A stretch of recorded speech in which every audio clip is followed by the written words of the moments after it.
వెళ్ళేటప్పుడు సంతోషమే, వచ్చేటప్పుడు సంతోషమే.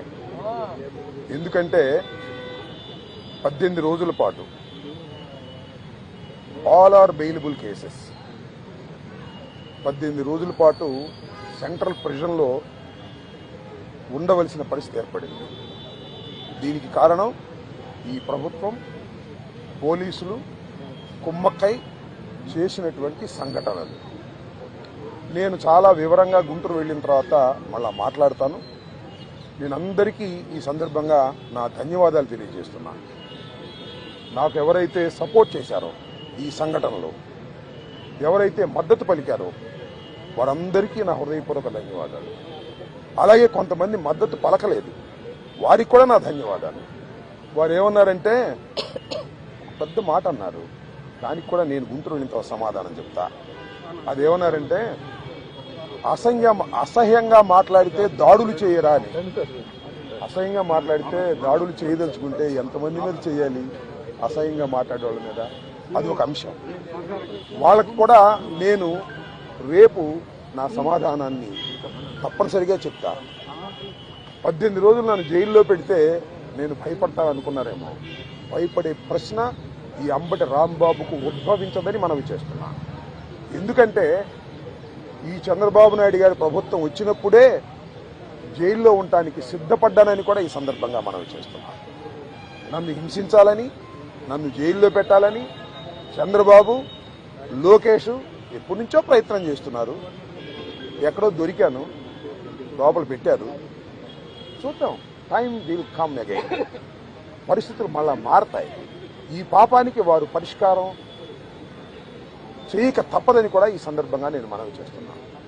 రాజమండ్రి సెంట్రల్ ప్రిజన్ నాకు పట్టుదలను పెంచే ఒక శిక్షణా కేంద్రం అని కూడా ఈ సందర్భంగా నేను మనవి చేస్తున్నాను. మరింత పట్టుదలగా, మరింత కసిగా ఎన్ని కేసులు పెట్టినా, ఎన్ని రోజులు జైల్లో ఉన్నా ఒక్క అడుగు కూడా వెనక్కు వెయ్యను. జగన్మోహన్ రెడ్డి గారి నాయకత్వంలో ఈ కూటమి ప్రభుత్వాన్ని ప్రజాస్వామ్యబద్ధంగా కూల్చేంత వరకు ఈ పోరాటం ఆగదు. ఎన్నిసార్లు జైల్లో పెట్టినా వెనక్కు వెళ్లే ప్రశ్న లేదు. అన్యాయంగా, అక్రమంగా జైల్లో పెట్టారు. నా ఇల్లు దహనం చేయడానికి ప్రయత్నం చేశారు, నా కార్లు బగలగొట్టారు, నా ఆఫీస్ బగలగొట్టారు, నా పెళ్ళాం బిడ్డల్ని తరిమి కొట్టారు, నన్ను చంపడానికి ప్రయత్నం చేశారు, తీసుకొచ్చి జైల్లో పెట్టారు. ఏమైంది? ఏమైద్దని అడుగుతా ఉన్నా. చంద్రబాబు నాయుడు అడుగుతా ఉన్నా, లోకేష్ని అడుగుతా ఉన్నా. ఏమైద్ది? ఏమీ కాదు. మళ్ళా కాలం తిరిగి వస్తుంది. అన్నిటికీ సమాధానం ఇవాళ చాలా మంది మిత్రులు మాట్లాడారు. బయట జరిగిన సంఘటనలు నాకు తెలియదు, చాలా తక్కువ మాత్రమే, పేపర్లో ఉన్నవి మాత్రమే నేను తెలుసుకున్నాను. జైలు జీవితాన్ని నేను అనుకోకండి, ఎంజాయ్ చేశాను.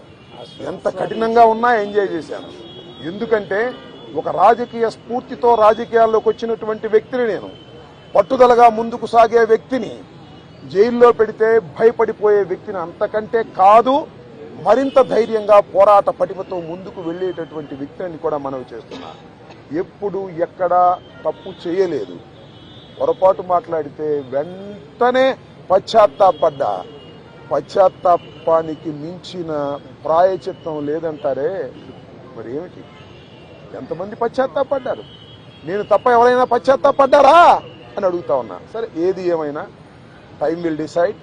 ఒకటి మాత్రం నేను చెప్పదలుచుకున్నాను, నాకు ఈ సందర్భంగా సపోర్ట్ చేసినటువంటి వారందరికీ కూడా పేరు పేరున నా హృదయపూర్వక నమస్కారాలు, ధన్యవాదాలు.